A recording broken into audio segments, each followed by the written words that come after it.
सीताराम भगवान की जय, राधे श्याम भगवान की जय। हमारे परम पूजनीय आदरणीय गुरुजी स्वामी ब्रह्मगिरी जी महाराज जी का एक दिन मैं पूछा कि गुरुदेव, भक्त भगवान का जो संबंध है वो बहुत ही अटूट संबंध है। कोई भक्त आता है, संतों के पास आता है, आचार्य के पास आता है, विद्वान के पास आता है कि हमारा कार्य नहीं बन रहा है, हमारा कार्य बनाना। तो भक्त भी कई प्रकार के होते हैं। एक भक्त ऐसे होते हैं जो गुरुजी करते हैं और पीठ पीछे छुरी बोलते हैं। ऐसे भक्तों को भगवान देखते हैं। इस कली काल के अंदर पुरुषोत्तम प्रभु श्री राम के परम भक्त हनुमान बालाजी से बड़ी कोई शक्ति नहीं है। मेरा स्वयं का प्रैक्टिकल है। मेरा जन्म चैत पूर्णिमा बालाजी हनुमान जयंती को हुआ है, स्वाति नक्षत्र में हुआ। हजारों प्रैक्टिकल मेरे सामने हैं, प्रत्यक्ष को प्रमाण की आवश्यकता नहीं है। गुरुदेव हमारे ये कहते थे कि ईश्वर की डायरी में ना का शब्द नहीं है।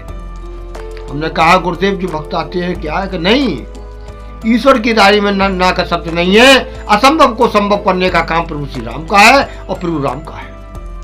तो बहुत लंबा समय था, राम जी जाने को थे वैकुंठ धाम के लिए। सीता जी ने उनको लिए अपना मानस पुत्र माना था और राम जी ने उनको अपना भक्त माना था।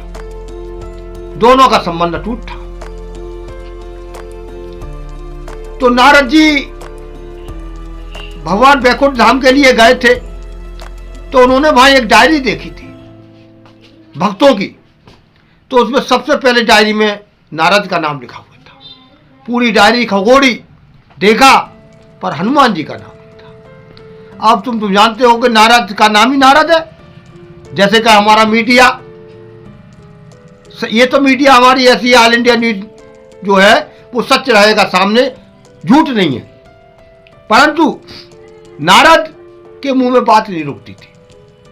पहले जमाने के अगर मीडिया थे तो नारद थे। वो तुरंत वैकुंठ धाम पहुंचे, बोले प्रभु आपने कोई डायरी बनाई है क्या? हाँ डायरी बनाई है। तो हनुमान जी के पास गए तो वहां देखा उनका नारद जी का नाम लिखा था। नारद जी तुरंत हनुमान जी के पास पहुंचे कि वो तुम्हारा नाम भगवान की डायरी में नहीं है। हनुमान जी ने कहा कि तुमने डायरी देखी क्या? कि एक डायरी में भी एक पर्सनल डायरी होती है, वो आपने कभी चेक किया? कि वो तो नहीं किया। कि अब जाना कभी और पर्सनल डायरी चेक करना। उन्होंने कहा कि प्रभु आपने कोई डायरी पर्सनल डायरी बनाई है क्या? हाँ। कि जरा दिखाना। पर्सनल डायरी में सबसे पहला नंबर हनुमान जी का लिखा हुआ था, क्योंकि हनुमान जी ने आज तक प्रभु श्री राम से कुछ मांगा ही नहीं, कुछ मांगा ही नहीं। एक बार की बात है, जब वैकुंठ धाम के लिए जब भगवान जा रहे थे तो पहले ये प्रथा चली आई है कि जो सबसे बड़ा बेटा होता है ज्येष्ठ पुत्र, उसी को राजा अपनी राजगद्दी उत्तराधिकारी में सौंपते थे। जैसे का गुरु अपने शिष्य के लिए उत्तराधिकारी बनाता है अपने के मेरा शिष्य बनेगा। अब किसी के शिष्य दो होते हैं तो बड़े छोटे का होता है, और किसी का एक से चेला होता है तो वो अकेला मालिक होता है। तो सीता जी कह रही थी कि वो ऐलान हो गया, घोषणा हो गई, ढोल नवा के बज गए कि लव कुश को राजा बनाया जाएगा। लव बनी। सीता जी ने लंका में उनको मानस पुत्र माना था, तो उन्होंने कहा था कि मैं तो मेरा पुत्र बनना चाहिए, और राम जी कह रहे मेरा भक्त बनना चाहिए। दोनों के अंदर बात चल रही थी पर कोई एक दूसरे से कह नहीं पा रहा था। पर माता जो होती है, माँ का जो शब्द होता है वो बहुत ही अटूट होता है। बच्चा सबसे ऋणी हो जाता है, मैं माँ से ऋण नहीं चुका सकता। जगत जननी तो होती है, पर जो माँ जो होती है, जो जन्म देती है, वो भी एक मैया होती है। उसका आदर और सत्कार प्रत्येक बच्चे को करना चाहिए।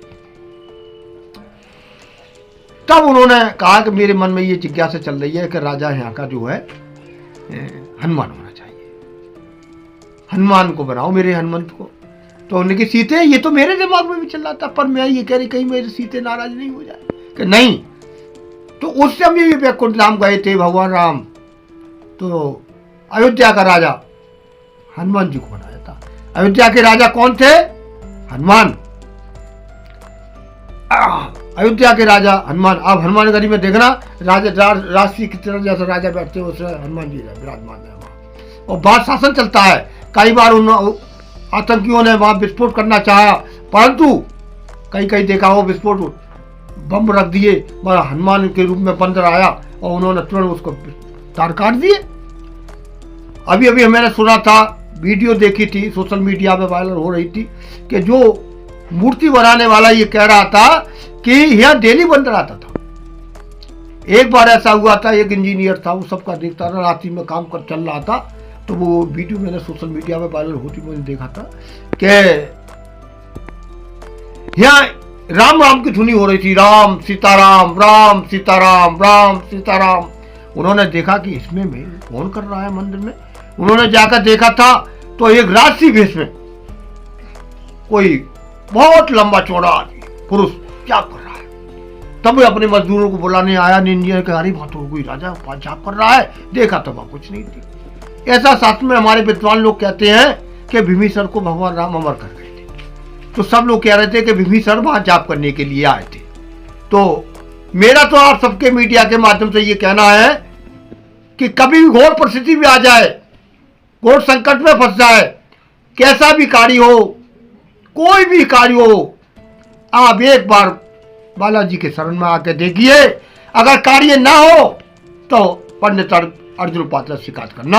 मेरा नाम पंडित महंत अर्जुन उपाध्याय है और गुरुजी ने का नाम दिया वो मेरा नाम अर्जुन गिरी है।